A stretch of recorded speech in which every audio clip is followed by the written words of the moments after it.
Assalamualaikum warahmatullahi wabarakatuh. Perkenalkan, nama saya Elva Hadira.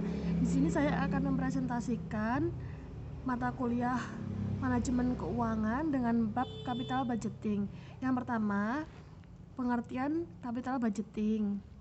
Capital budgeting atau penganggaran modal adalah keseluruhan proses perencanaan dan pengambilan keputusan mengenai pengeluaran modal berupa investasi jangka panjang yang diharapkan manfaatnya lebih dari 1 tahun, sedangkan investasi jangka pendek yang berumur kurang dari 1 tahun, dan investasi jangka panjang masih dibagi menjadi investasi jangka menengah yang berumur 1-5 tahun, serta investasi jangka panjang yaitu lebih dari 5 tahun.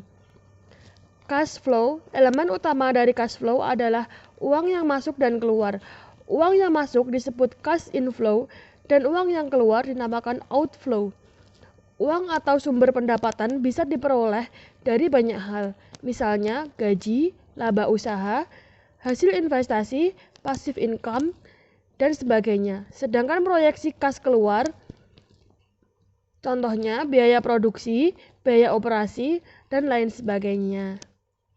Selanjutnya, penilaian investasi. Penilaian investasi sendiri menurut para ahli adalah bentuk analisis untuk menilai daya tarik atau kelayakan sebuah investasi untuk kamu lakukan atau tidak. Analisisnya mencakup beberapa teknik pembiayaan seperti besaran investasi awal, arus kas, tingkat diskon atau pengambilan, dan periode investasi. Metode accounting rate of return atau biasa disebut ARR, juga bisa disebut return on investment atau ROI, adalah rasio antara laba setelah pajak terhadap investasi. Jadi, mengukur tingkat keuntungan atau laba yang diperoleh dari suatu investasi. Rumusnya, dalam kurung laba setelah pajak dibagi initial investment tutup kurung dikali 100% sama dengan hasilnya. Persentase laba setelah pajak didasarkan laporan keuangan, sedangkan initial investment adalah jumlah aktiva tetap ditambah dengan modal kerja yang dikeluarkan pada investasi. Kelebihan metode ARR mudah digunakan, sangat sederhana. Untuk kelemahannya sendiri, diabaikan nilai waktu, uang, konsep laba menurut akuntansi, bukan kas. Metode payback. Metode payback adalah suatu metode untuk melakukan investasi berapa lama jangka waktu hasil dari investasi berupa initial investment tersebut bisa diterima kembali. Metode payback juga merupakan rasio antara initial investment dengan net cash inflow.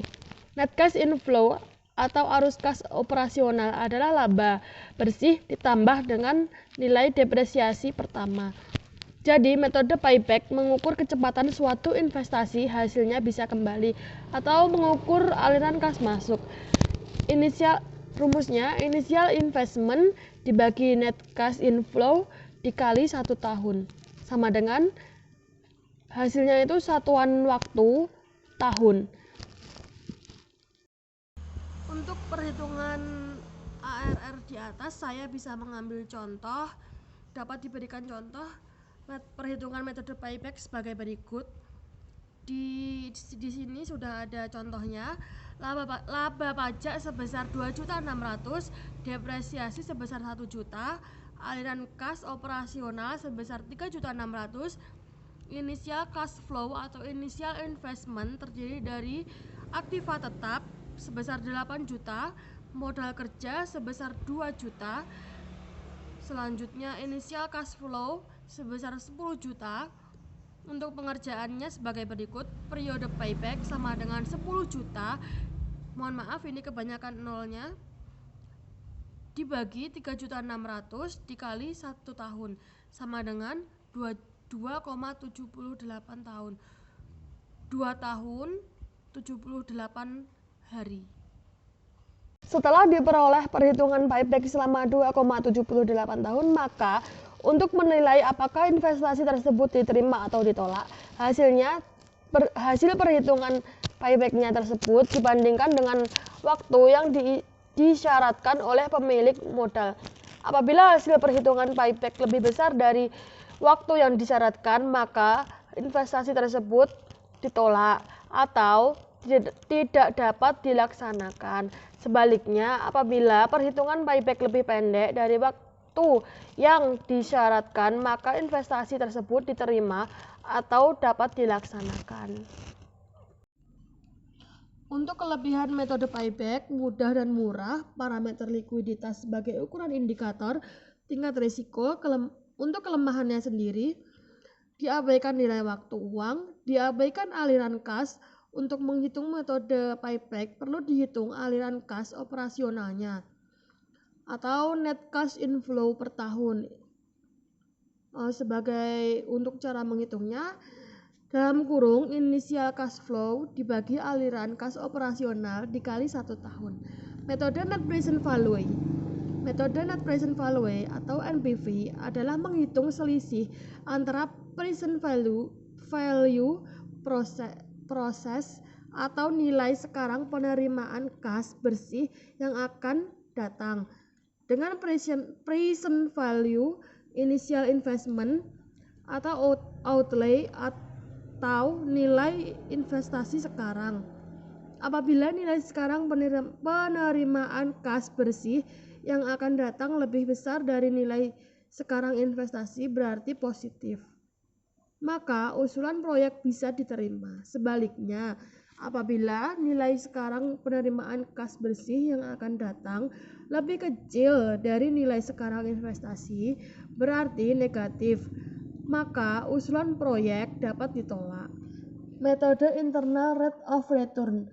Metode internal rate of return atau IRR adalah menghitung tingkat bunga yang menyamakan antara nilai sekarang penerimaan kas bersih yang akan datang dengan nilai investasi sekarang, atau internal rate of return adalah tingkat diskonto yang akan menjadikan net present value NPV sama dengan 0.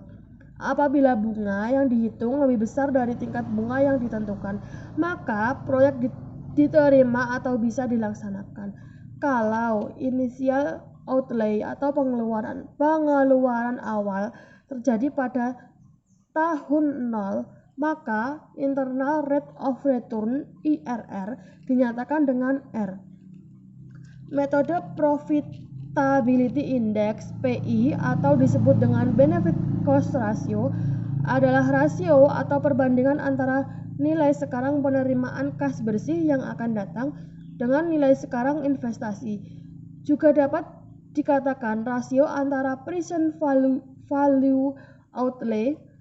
Secara umum dapat dituliskan rumus sebagai berikut.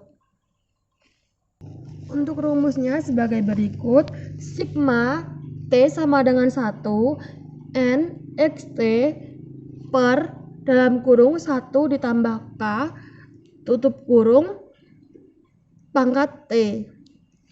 T kuadrat ya itu maksudnya. PI sama dengan hasilnya per XO. Untuk keterangannya, PI sama dengan profitability index, XT sama dengan net cash flow, XO sama dengan nilai investasi, K sama dengan required rate of return. Terima kasih untuk perhatiannya. Mohon maaf bila ada kurangnya. Wassalamualaikum warahmatullahi wabarakatuh.